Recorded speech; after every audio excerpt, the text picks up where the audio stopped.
Hello guys, this is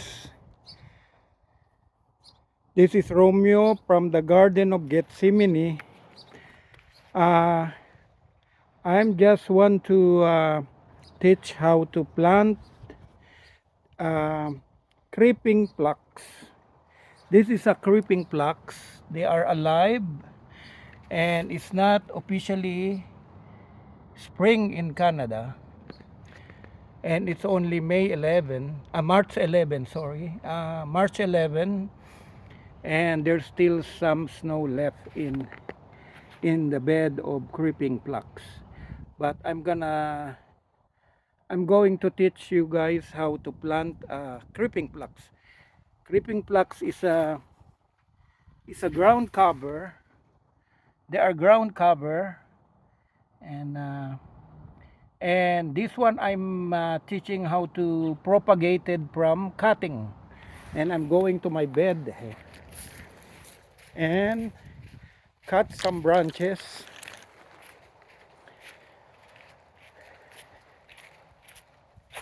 Okay, I'm going to cut some branches of creeping phlox here, and after cutting the branches of this creeping phlox, I'm going to plant it directly into the soil. So this is how you cut the branches of creeping phlox. Just pull any available stem. So for example, I cut some already, and I'm going back to my planting area, and this is the soil I use. They say all-purpose soil, black earth, all-purpose soil. And now I'm going to start my planting here, which is I already prepare the soil here. And this is what I do. Just put 3 creeping phlox in different direction like that, and after that cover with soil on top. So covered with soil,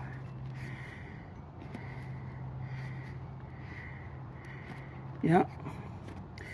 And then this is some of the creeping phlox I did cut, and I'm gonna put it also there to the next one. Same thing,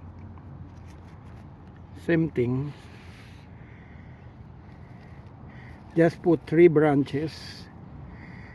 stem branches of creeping phlox, and then throw the soil on top of the cup. I want to grow this creeping phlox first in the cup before transferring to the garden, and then put another 3 creeping phlox there, as long as they don't come in different direction, different angle, and put soil on top.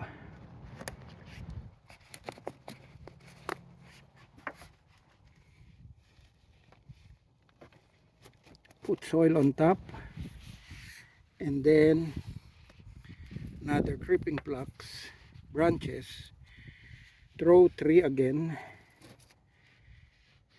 You can put 1 if you want, you can put 2, you can put 3 if you want it. Depends what you want. And this one I planted all this directly from cutting in my garden, and I don't put any hormone.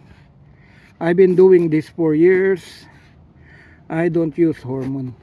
They grow this creeping plucks in my care, and no hormone, no rooting hormone to boost the growing of the creeping plucks. Just directly to the soil, because I proven this myself that I grow this. And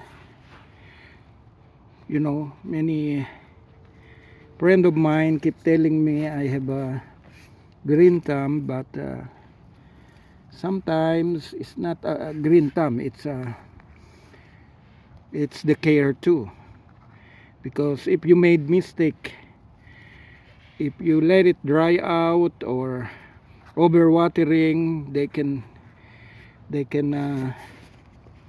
die too. They can damage, and that's what I did directly there. So I'm gonna put one more here, one more in the cup, and then I will start watering, just to demonstrate this to you guys, how to propagate creeping plucks. Then another tree, and throw a soil there. Yeah, and now I don't have to finish all of it, and then I will place the water, put water right away in every pot.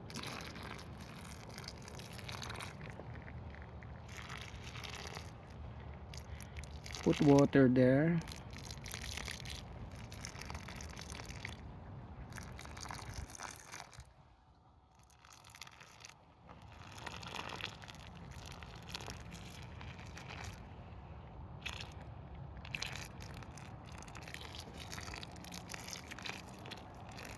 And just repeated it, putting water until the soil completely moist, and so that's all I propagate my creeping plucks, and I'll give the update when they're growing. I will let you know. I will post it again. And this is Romeo from the Garden of Gethsemane. Bye bye for now.